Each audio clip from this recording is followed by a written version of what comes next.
Shalom, jemaat terkasih. Selamat sore untuk kita semua, selamat menyambut Natal. Saya percaya kita semua dipenuhi dengan sukacita. Amin Bapak Ibu sekalian. Kita bersyukur karena hari ini kita boleh datang, kita boleh bersama-sama untuk merayakan hari di mana Tuhan boleh datang ke dalam dunia untuk menebus dosa setiap kita.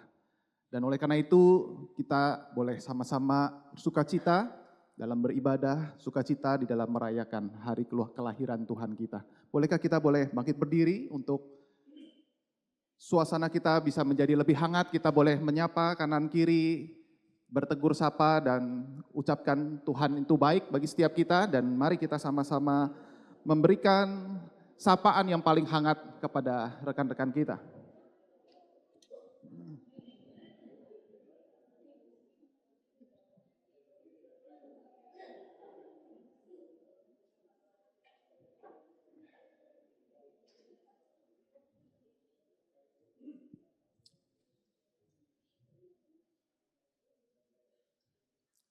Baik Bapak Ibu sekalian, tidak lama lagi kita akan bersama-sama untuk bersukacita bersama di dalam perayaan. Namun sebelumnya saya ingin menyampaikan kalau ada kita yang masih belum menonaktifkan smartphone kita, gadget kita, mohon dinonaktifkan sehingga tidak mengganggu jalannya perayaan dan ibadah pada sore malam hari ini.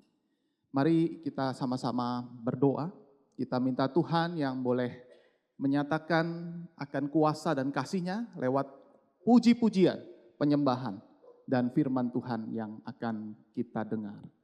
Mari kita berdoa. Bapa dalam surga, kami mengucapkan syukur dan terima kasih karena Engkau begitu baik dan Engkau hadir di tengah dunia 2000 tahun yang lalu ya Tuhan, sehingga kami boleh merayakan, akan menyambut akan kehadiran-Mu. Kami bersyukur di malam Natal ini kami boleh melihat kembali, mengenang kembali akan kasih-Mu. Dan kami bersyukur ya Tuhan, Engkau Allah yang tidak pernah meninggalkan kami.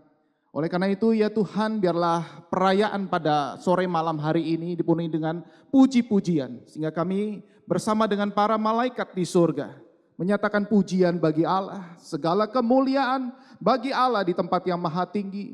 Dan damai sejahtera di bumi di antara manusia yang berkenan kepadamu. Dan biarlah ya Tuhan kami serahkan dari awal, pertengahan hingga akhir. Dan biarlah segala pujian dalam paduan suara, pemusik semua kami serahkan kepadamu. Dan setiap kami yang memuji Tuhan, biar Tuhan yang ditinggikan, Tuhan yang disenangkan, dan Tuhan yang diagungkan. Terima kasih Tuhan, beracaralah bagi setiap kami. Dalam nama Tuhan Yesus kami berdoa. Amin.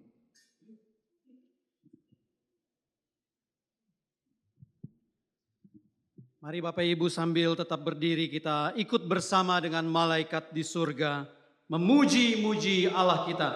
Glory to God in the highest, peace on earth, and goodwill toward man. Dengar malak memuji.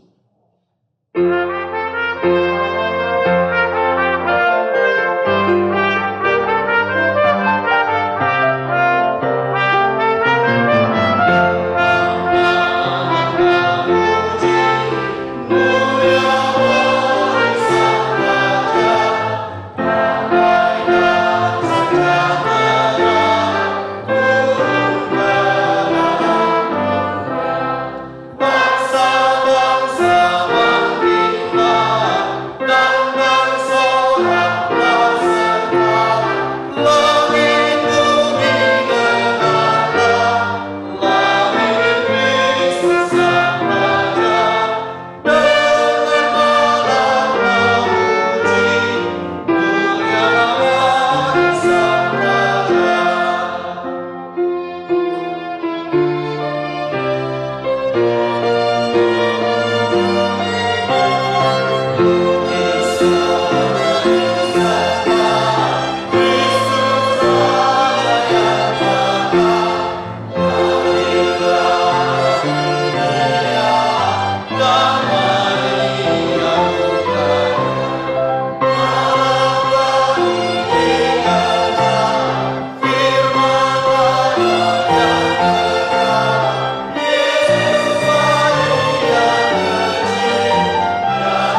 Saudara, kita akan membaca bacaan bertanggapan yang terambil dari beberapa ayat di dalam Perjanjian Lama berkaitan dengan nubuatan tentang Mesias yang akan dilahirkan. Ada 4 bagian, saya membacakan bagian yang pertama dan ketiga. Bapak Ibu Saudara membantu saya membacakan bagian yang kedua dan yang keempat atau yang dicetak berwarna kuning. Demikian firman Tuhan. Tetapi engkau, hai Bethlehem Efrata, hai yang terkecil di antara kaum-kaum Yehuda, daripadamu akan bangkit bagiku seorang yang akan memerintah Israel, yang permulaannya sudah sejak purbakala, sejak dahulu kala.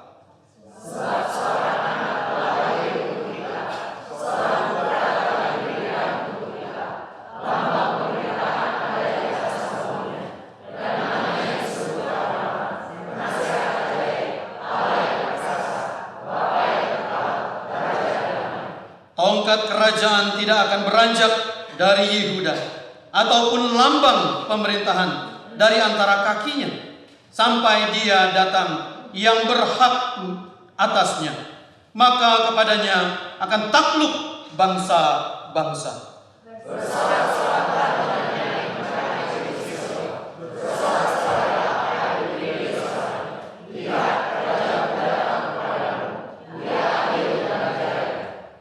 Bersorak-soraklah dengan gemar, bersorak-sorailah dengan nyanyian.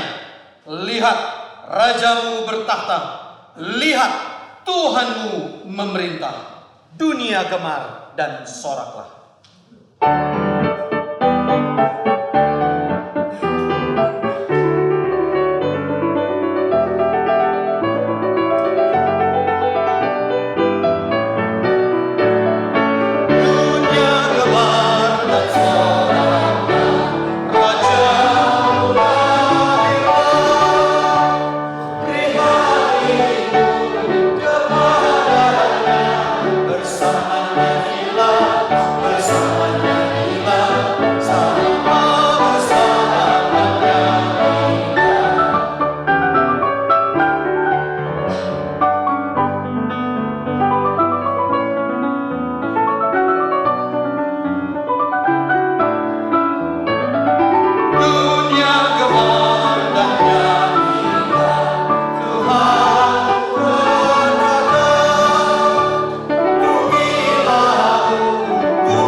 Di dalam persembahan kita, mari kita mempersiapkan hati kita masuk di dalam doa. Tuhan Yesus, terima kasih atas segala berkat-Mu yang tidak pernah habis sepanjang kehidupan kami. Kami sehat, kami kuat, karena kami punya Allah yang luar biasa. Allah yang selalu mencurahkan berkat kepada kami semua, baik berkat secara jasmani maupun berkat secara rohani. Ya Bapa, di dalam malam Natal ini, di dalam ibadah kami ini, kami akan mengumpulkan persembahan. Dan biarlah Tuhan yang boleh berkenan menerima setiap persembahan kami. Berkati setiap orang-orang yang telah dipercayakan untuk mengelola persembahan kami. Beri selalu kesehatan serta hikmat dan semangat kepada setiap mereka dalam melayani Tuhan. Berkati mereka selalu bersama dengan keluarga mereka. Pun bagi kami, setiap anak-anak-Mu, ajarkan selalu kepada setiap kami untuk tahu memberi yang terbaik kepada Tuhan. Tuntunlah kami, agar kami selalu memberikan dan mempersembahkan tubuh dan jiwa kami sebagai persembahan yang kudus dan yang berkenan di hadapan Tuhan. Terima kasih Bapa. Kami bawa doa ini hanya di dalam nama Tuhan kami Yesus Kristus, sumber segala berkat. Amin. Terus sambil kantong diedarkan, kita naikkan pujian. O come, all ye faithful.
O come, Emmanuel.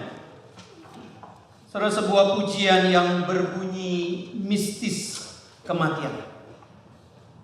Tetapi bukanlah satu lagu kesedihan, melainkan sebuah pujian. Rejoice, rejoice, Emmanuel shall come to thee. Emmanuel. Oh, datanglah Emmanuel.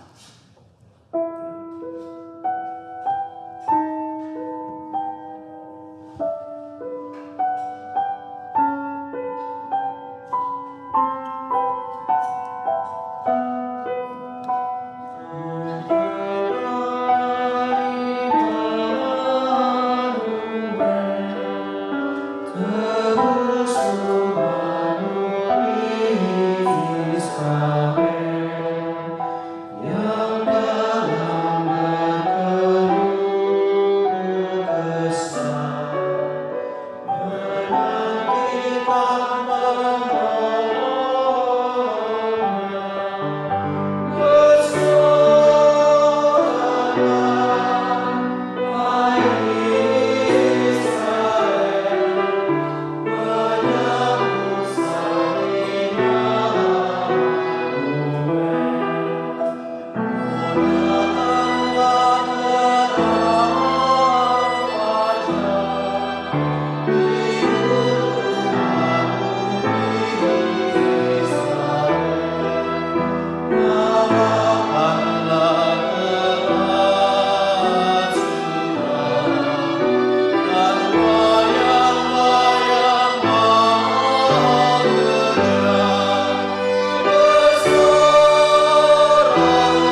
Selamat malam Bapak Ibu dan Saudara terkasih. Shalom. Perkenalkan, nama saya Nabi Yesaya dan saya membawa rekan-rekan saya. Yang ini adalah rekan Nabi saya, Nabi Hagai. Halo. Dan yang ini Nabi Maleaki. Hai. Dan ada teman-teman bernyanyi saya. Hai. Sebentar lagi Bapak Ibu sekalian akan bertemu dengan Sakaria, Lukas, dan beberapa tamu yang sangat istimewa. Tetapi sekarang, dengarkanlah pesan yang Tuhan perintahkan kepada kami untuk disampaikan ke Bapak Ibu sekalian. Dia berkata, hiburkanlah umatku, hiburkanlah orang-orang Yerusalem. Katakanlah kepada mereka bahwa mereka telah cukup lama menderita dan dosa-dosa mereka telah diampuni. Ada suara yang berseru-seru. Persiapkanlah di padang gurun jalan untuk Tuhan. Luruskanlah di padang belantara jalan raya bagi Allah kita. Setiap lembah harus ditutup dan setiap gunung dan bukit diratakan. Tanah yang berbukit-bukit harus menjadi tanah yang rata dan tanah yang berlekuk-lekuk menjadi dataran. Maka kemuliaan Tuhan akan dinyatakan.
Sebab beginilah firman Tuhan semesta alam.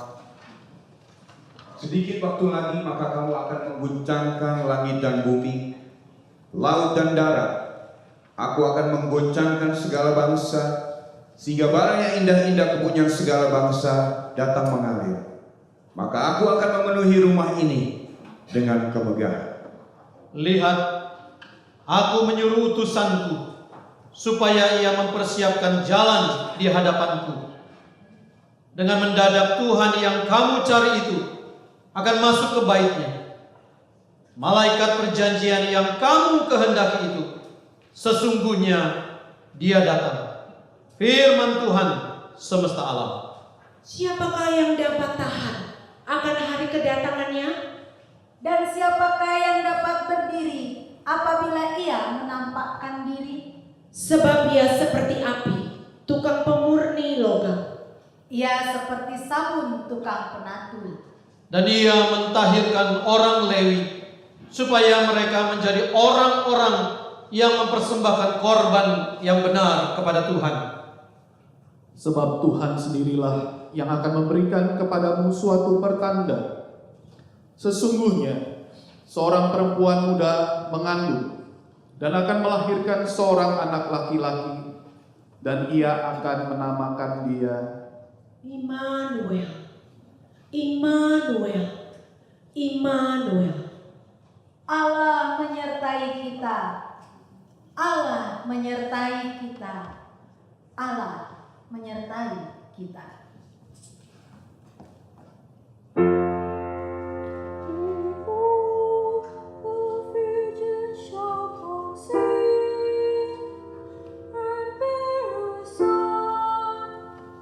Shall call his name Emmanuel.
dan kemuliaannya menjadi nyata atasmu. Bangsa-bangsa berduyun-duyun datang kepada terangmu, dan raja-raja kepada cahaya yang terbit bagimu. Bangsa yang berjalan di dalam kegelapan telah melihat terang yang besar. Mereka yang diam di negeri kekelaman, atasnya terang telah bersinar.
Nama saya Lukas. Aku telah menyelidiki segala peristiwa tentang kelahiran Mesias dengan seksama. Dan beginilah cara aku menulis kisah ini. There were shepherds abiding in the field, keeping watch over their flocks by night.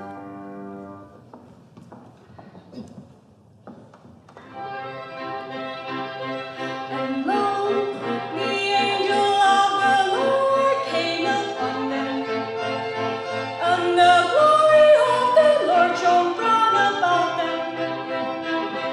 And they were so afraid.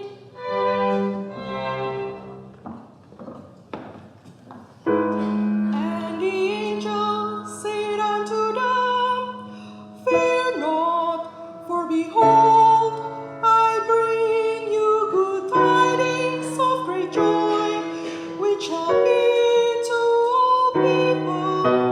For unto you is born this day in the city of David a Savior, which is Christ the Lord.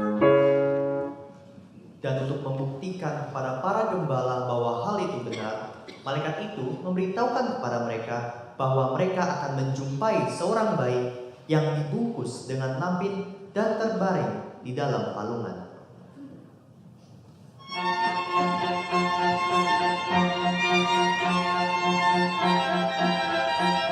And suddenly there was with the angel a multitude of the heavenly hosts, praising God and singing,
berkata kepadamu, bersorak-soraklah dengan nyaring hai putri Sion, bersorak-soraklah hai putri Yerusalem.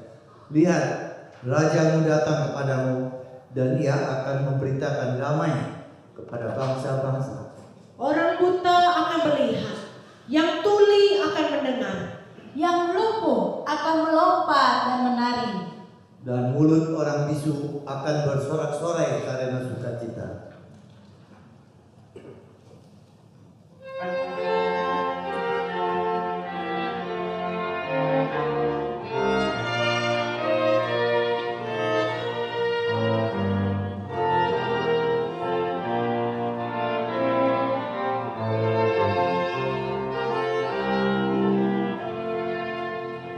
Come unto me, all ye that labor. Come unto me, and let all heavy laden, and He will give you rest.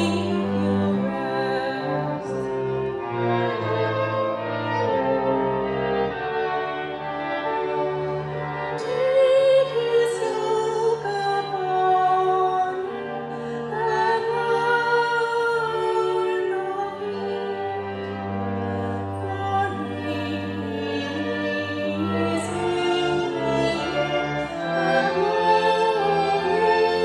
heart, and ye shall find rest, and ye shall find rest unto your souls.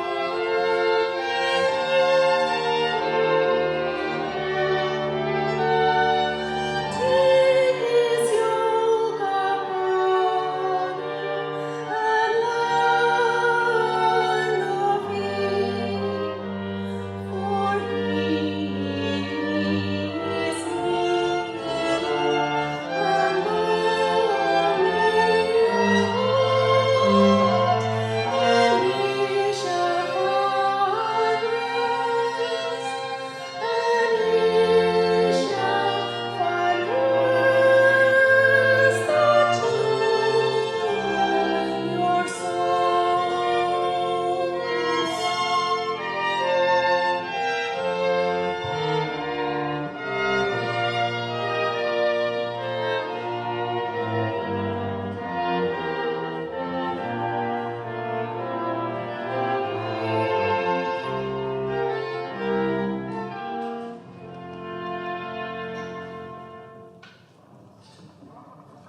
Sebab seorang anak telah lahir untuk kita, seorang putra telah diberikan untuk kita. Lambang pemerintahan ada di atas bahunya, dan namanya disebutkan orang, penasehat ajaib, Allah yang perkasa, Bapa yang kekal, Raja damai. Sebab beginilah firman Tuhan semesta alam. Sedikit waktu lagi maka aku akan menggoncangkan langit dan bumi, laut dan darat. Aku akan menggoncangkan segala bangsa. Dan janji Allah akan datang untuk membawa sukacita bagi Anda. Lihat, rajamu datang kepadamu. Rajamu akan memberitakan damai kepada bangsa-bangsa. Angkatlah kepalamu, hai pintu-pintu gerbang, dan terangkatlah kamu, hai pintu-pintu yang berabad-abad, supaya masuk Raja kemuliaan. Siapakah itu Raja kemuliaan? Tuhan, jaya dan perkasa. Tuhan perkasa dalam peperangan. Angkatlah kepalamu, hai pintu-pintu gerbang, dan terangkatlah kamu, hai pintu-pintu yang berabad-abad, supaya masuk Raja kemuliaan. Siapakah dia itu, Raja kemuliaan? Tuhan semesta alam, dialah Raja kemuliaan.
Mari kita berdoa sebelum kita merenungkan firman Tuhan. Kami mengucap syukur kepadamu ya Tuhan. Di tengah-tengah kehidupan manusia, seperti sedang berada dalam kegelapan malam yang kelam. Tiba-tiba Engkau datang, bagaikan terang yang terbit dan tak pernah terbenam. Oleh karena itu Tuhan, biarlah jikalau sebentar lagi kami merenungkan firman Tuhan, bahkan membacanya, sekali lagi kami boleh mendapatkan sukacita, pengharapan surgawi yang hanya datang daripadamu. Bekerjalah roh-Mu dalam diri hamba-Mu yang sederhana, bahkan juga di dalam setiap kami. Kami menaikkan doa di dalam nama Tuhan kami, Yesus Kristus. Amin. Jemaat yang dikasihi Tuhan, hari ini kita merenungkan satu tema, yaitu bahwa Kristus adalah sumber pengharapan dunia. Pada waktu kita memikirkan tema ini, kita bertanya, mengapakah Kristus menjadi sumber pengharapan dunia? Maka jawabannya jelas dan tegas, tanpa sungkan-sungkan. Karena dunia adalah tempat di mana orang-orang berdosa harus mengalami pengasingan dan pembuangan. Itulah dunia. Pakai kalimat yang lebih jelas untuk disimpulkan, dunia adalah tempat pembuangan orang-orang yang berdosa. Sebab sesungguhnya kita diciptakan untuk ditempatkan di Taman Eden, tetapi kita sudah jatuh di dalam dosa. Di dalam pemahaman seperti ini bahwa dunia adalah tempat pembuangan, atau pakai kalimat yang gampang itu seperti tempat pembuangan sampah. Dari dunia yang tempat pembuangan apa yang dapat kita temukan yang berharga? Apa yang bisa menjadi pengharapan bagi kita? Tidak ada. Memang tidak bisa dipungkiri kelahiran seorang bayi di tengah-tengah keluarga seringkali memberikan sebuah pengharapan, sebuah semangat baru. Katakanlah ada suami istri yang merasa hidup setelah mereka menikah ini begitu berat. Tetapi ketika lahir seorang bayi, mereka mempunyai pengharapan. Mempunyai semangat, demi anak kita yang lahir, mari kita berjuang dengan lebih keras. Realita seringkali kelahiran seorang bayi memberikan hal seperti itu. Tetapi kenyataannya harus kita akui juga. Kelahiran seorang bayi seringkali justru memberikan kekecewaan. Bayi pertama yang lahir, Kain, oleh ibunya diberi nama Kain karena dia mengatakan, anak ini lahir oleh karena pertolongan Tuhan padaku. Tetapi bukankah kita tahu bahwa akhirnya Kain bukan menjadi penghiburan, bukan menjadi pertolongan bagi ayah dan ibunya, justru menjadi sumber kekecewaan dan kesedihan. Karena anak yang pertama yang lahir itu bukan menjadi penghibur, bahkan menjadi pembunuh bagi saudaranya sendiri. Saya pernah bertahun-tahun melayani di sebuah gereja. Pada waktu itu ada sepasang suami istri yang sudah mempunyai 2 anak laki-laki, yang terbesar berusia 10 tahun. Adiknya yang kedua berusia 8 tahun. 8 tahun kemudian ibunya hamil lagi. Lalu dia berkata, Pak Yung, kami sebetulnya tidak minta lagi karena anak kami yang bungsu sudah berusia 8 tahun. Istri saya sudah mendekati 40 tahun. Tapi puji Tuhan, istri saya hamil lagi dan akan lahir seorang anak perempuan. Sukacita sekali. 9 bulan kemudian saya mendampingi suami, karena ini di kota kecil gitu ya. Pada waktu istri ini harus menjalani operasi sesar karena sudah 8 tahun lamanya tidak melahirkan. Sudah diambil keputusan sekalian sesar ya sudah ditutup. Gitu ya. Tetapi tidak lama kemudian dokter keluar dan dokter berkata, maaf Pak, anak Bapak mengalami kecacatan di bagian punggungnya ini, ada bagian yang tidak tertutup, tulang sumsumnya kelihatan, bahkan tidak ada tulangnya. Suaminya langsung pingsan. Dokter bertanya kepada saya, Pak Pendeta, waktu itu masih dokternya panggil saya pendeta walaupun saya belum pendeta ya. Pak Pendeta, jadi ini bagaimana? Apakah tetap seperti kesepakatan tadi harus ditutup? Saya mengatakan, wow, saya tidak berani mewakili suami. Tetapi ada baiknya jangan ditutup dulu deh. Singkat cerita saudara, hanya berusia 2 minggu anak ini lahir dan kemudian mengalami kematian. Anak ketiga yang sebetulnya tidak diminta. Anak yang lahir sebagai anak perempuan. Tetapi hanya berusia 2 minggu kemudian meninggal karena cacat. Inilah kenyataan yang dialami oleh manusia yang terbuang di dalam dunia yang gelap. Tetapi kira-kira 8 tahun kemudian saya mengunjungi kota itu, ketemu lagi dengan keluarga ini, dan bapak ini berkata, Pak Ayung, saya terima kasih waktu itu ketika saya pingsan, bapak mengambil keputusan jangan ditutup dulu. 2 tahun kemudian setelah bapak meninggalkan kota ini, kami punya anak perempuan. Ini anaknya manis banget. Saudara kekasih dalam Tuhan Yesus. Inilah dunia kita. Di dalam dunia yang adalah tempat pembuangan, tidak ada satupun kalau kita berani jujur yang dapat kita temukan yang berharga. Bahkan kesuksesan manusia itu seringkali adalah seperti seorang yang menghirup air laut yang semakin diminum semakin membuat makin dahaga. Siapapun orang itu, kesuksesan apapun akhirnya tidak pernah dapat sungguh-sungguh memuaskan manusia. Saya akan mengutip tokoh yang sangat penting di kekristenan, John Sung. John Sung lahir di provinsi Fujian. Pada waktu ia berusia 18 tahun, dia pergi ke Amerika mendapatkan beasiswa belajar di Ohio Wesleyan University. 4 tahun kemudian, dia lulus dengan cum laude di bidang fisika dan kimia. Mendapatkan medali emas, rencana penghargaan, dan bahkan dia kemudian mendapatkan kehormatan untuk menjadi satu kelompok yang disebut anggota Pi Beta Kappa Fraternity, yaitu kelompok sarjana-sarjana di bidang sains yang sangat terkemuka, yang nilainya sangat luar biasa.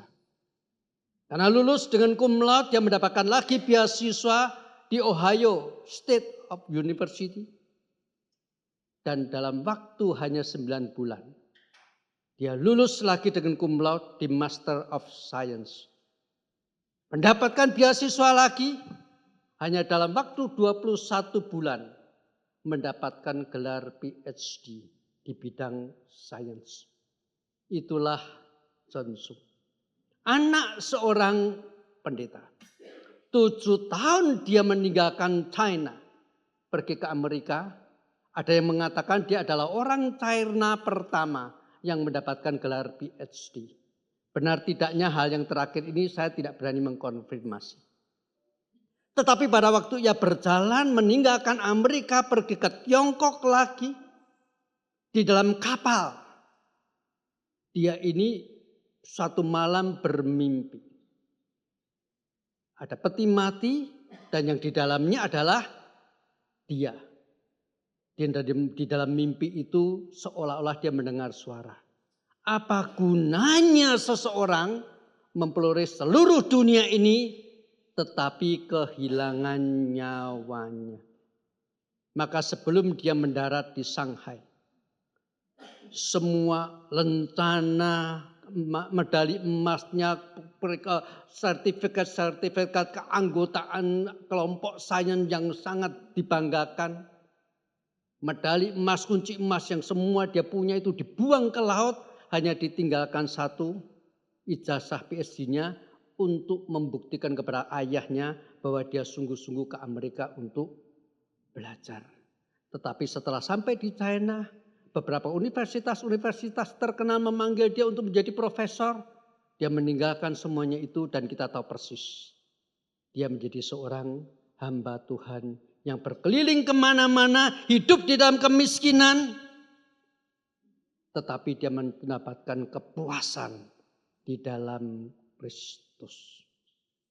Sebelum itu dia mempunyai segala-galanya yang dimiliki oleh seorang yang punya IQ yang luar biasa, tetapi jiwanya kosong. Sesang kekasih dalam Tuhan Yesus Kristus, inilah realita dunia yang gelap, tempat di mana manusia berdosa dibuang. Kalau kelahiran Kain mengecewakan, kelahiran dan kebangkitan Kristus membawa kita sampai pada pengharapan hidup atau pengharapan yang hidup. Saya akan bacakan satu ayat yang saya ambil dari 1 Petrus pasal pertama ayat yang ketiga yang berbunyi demikian. 1 Petrus pasal pertama ayat yang ketiga. Terpujilah Allah Bapa Tuhan kita Yesus Kristus, yang menurut rahmat-Nya yang besar dan mulia telah melahirkan kita lagi karena Kristus telah bangkit dari kematian kepada sebuah pengharapan yang hidup. Kita bukan hidup dalam pengharapan, tetapi kita di dalam Kristus Yesus sudah sampai pada pengharapan yang hidup. Nah, saudara, apa artinya di dalam Kristus Yesus adalah ada pengharapan yang hidup? Bagi saya secara singkat, saya akan simpulkan dalam 3 hal. Karena pengharapan di dalam Kristus bukan pengharapan yang palsu. Di dalam dunia ini tempat pembuangan orang berdosa yang kita temukan adalah pengharapan yang palsu. Di dalam Kristus kita sampai pada pengharapan yang hidup, bukan pengharapan yang palsu. Yang kedua, di dalam Kristus Yesus kita sampai kepada pengharapan yang hidup karena pengharapan di dalam Kristus adalah pengharapan yang bukan sementara. Bukan saja di dalam dunia ini karena tempat pembuangan kita tidak mungkin mendapatkan sesuatu yang berharga. Bahkan kalaupun kita menemukan, bukankah suatu saat akan terlepas kembali? Itulah pengharapan yang sementara. Dan di dalam Kristus kita mempunyai pengharapan yang tetap. Yang setelah ada di tangan kita tidak akan terlepas lagi. Dan yang ketiga, di dalam Kristus Yesus kita sampai pada pengharapan yang hidup. Karena pengharapan dalam Kristus adalah yang pasti. Dan bukan yang hanya sekedar mudah-mudahan saja. Sesang kekasih dalam Tuhan Yesus Kristus, suatu kali seorang guru sekolah minggu bertanya kepada beberapa murid-muridnya. Pertama-tama dia bertanya kepada seorang murid yang dia tahu adalah anak seorang yang sangat kaya. Kepada anak itu dia bertanya, "Dik, menurut kamu Tuhan Yesus itu seperti apa?" Anak ini berpikir sebentar lalu mengatakan, "Oh, Tuhan Yesus itu adalah yang semua yang saya minta diberikan. Karena dia adalah Tuhan yang kaya, lebih kaya dari papa mama saya. Ada kalanya waktu saya minta sesuatu kepada papa mama saya masih mengatakan terlalu mahal. Tuhan Yesus Tuhan yang memberikan semua yang kita minta. Karena dia Tuhan yang kaya raya. Oke, jawabanmu baik. Guru sekolah minggu ini bertanya lagi kepada anak yang kedua yang dia tahu adalah anak seorang dokter. Dik, menurut kamu Tuhan Yesus itu siapa dan seperti apa? Oh, Pak Guru, ayah saya seorang dokter. Tetapi kadang-kadang ayah saya mengatakan, wah ini penyakit terlalu parah, kami sudah tidak sanggup mengobati lagi. Tuhan Yesus adalah tabib yang agung.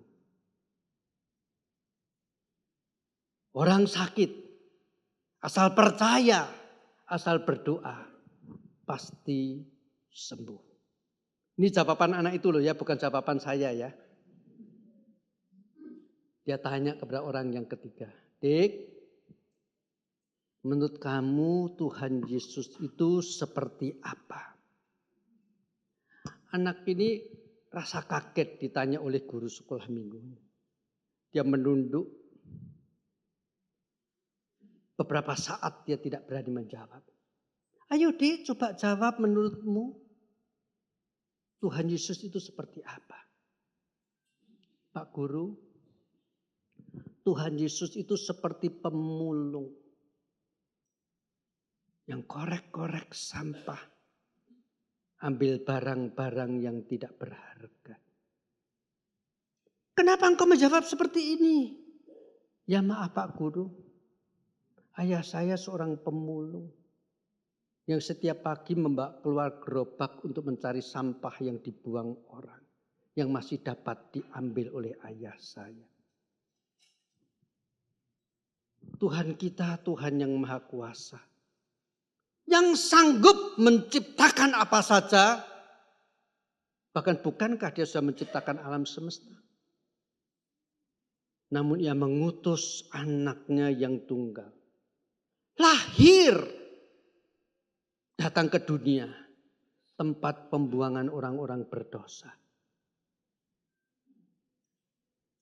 Dia mengambil orang-orang berdosa yang menjijikkan, yang kotor. Yang tidak ada harganya. Saudara, kalaupun kita ini mengambil sesuatu dari sampah. Apakah bisa dipakai jikalau tidak terlebih dahulu di-recycle? Dengan darahnya yang tertumpah di atas kayu salib. Tuhan Yesus merecycle kita. Orang-orang berdosa. Yang menjijikkan. Yang tidak ada harganya. Dijadikan ciptaan baru. Melalui darah Kristus yang penuh dengan kuasa. Itu sebabnya 2 Korintus pasal 5 ayat 17 dikatakan. Barang siapa ada di dalam Kristus. Ia adalah ciptaan baru. Bukan lagi sampah. Yang lama sudah berlalu. Dan sesungguhnya yang baru sudah datang. Itu sebabnya dikatakan kelahiran dan kebangkitan Kristus membawa kita sampai pada pengharapan yang hidup. Itu sebabnya dikatakan Kristus adalah sumber pengharapan dunia. Kita orang-orang yang sudah berdosa. Kita adalah orang-orang yang seperti sudah dibuang ke dalam tong sampah. Tetapi Kristus dengan kasih-Nya mengambil kita, memperbaharui kita menjadi manusia baru. Kelahiran Kristus, kedatangan Kristus, dan kebangkitan Kristus dari kematian memperbaharui seseorang. Tetapi saya percaya juga memperbaharui seluruh dunia. Sebab seseorang yang sudah diperbaharui di dalam Kristus Yesus, bukankah Kristus berkata, engkaulah terang dunia. Bukankah kepada orang-orang yang sudah diperbaharui di dalam Kristus Yesus, Tuhan Yesus berkata, engkau garam dunia. Pergilah Bukan kamu yang memilih aku yang memilih engkau.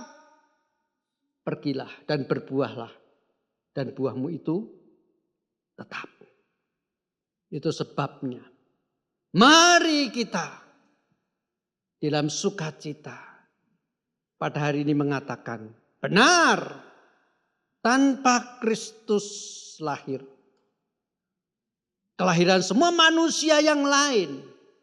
Kelahiran yang hanya menuju kepada kematian. Tetapi melalui kelahiran Kristus, bahkan kematian dan kebangkitannya, dunia punya sumber pengharapan. Harapan yang hidup. Kita bukan hanya hidup berpengharapan di dalam Kristus. Tetapi kita sudah sampai pada pengharapan yang hidup itu. Pengharapan yang bukan palsu. Pengharapan yang bukan sementara. Pengharapan yang pasti dan bukan mudah-mudahan. Mari, selama kita masih mempunyai kesempatan, pergi, beritakan ke seluruh dunia bahwa Kristus adalah sumber pengharapan. Amin.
Mari kita bersama-sama bangkit berdiri, kita menyalakan lilin elektrik di tangan kita sambil menyanyikan lagu Oh Malam Kudus.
Tuhan, kami mengucap syukur.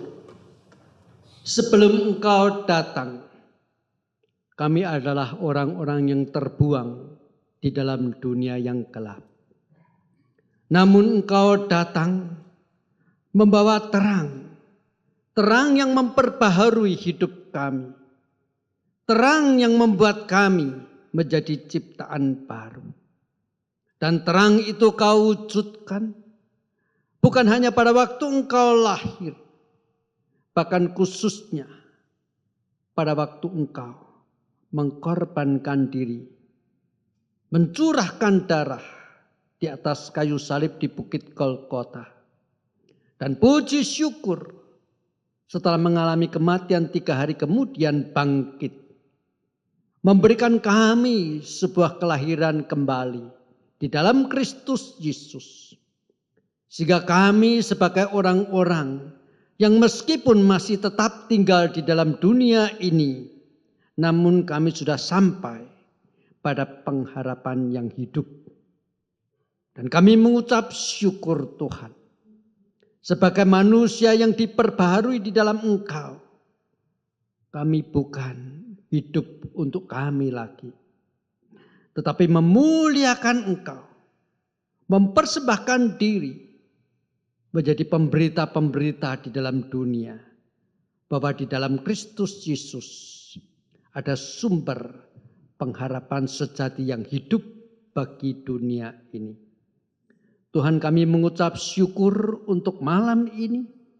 Dari awal sampai kami akhir ini, kami diingatkan Kristus telah lahir, menjadi Raja yang menguasai dalam hidup kami, yang berhak memakai diri kami untuk menjadi alat kemuliaan bagi Tuhan. Terima kasih Tuhan.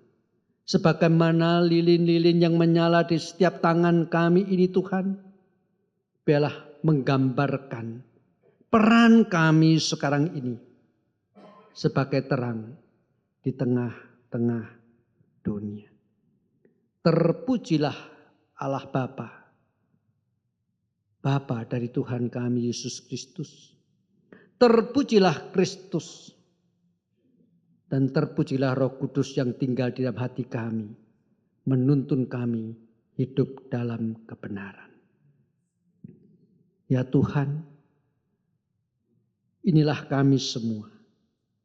Kami serahkan diri ke dalam tangan-Mu, menjadi semacam lilin yang boleh Engkau pakai dan utus kemanapun Engkau menghendaki kami melayani. Dan sekarang kami menengadah melihat wajah kemuliaan-Mu ya Tuhan. Membuka hati. Meminta sekali lagi curahan berkat-Mu turun atas setiap kami. Kiranya kasih karunia daripada Allah Bapa, cinta kasih dan damai sejahtera dari Tuhan Yesus Kristus, pimpinan dan penyertaan Roh Kudus menyertai setiap kita sekarang ini sampai selama-lamanya. Amin. Mewakili segenap majelis hamba Tuhan, kami menyampaikan selamat Natal. Dan silahkan menyampaikan selamat Natal untuk teman-teman di sekitarnya. Tuhan memberkati, sampai ketemu besok pagi.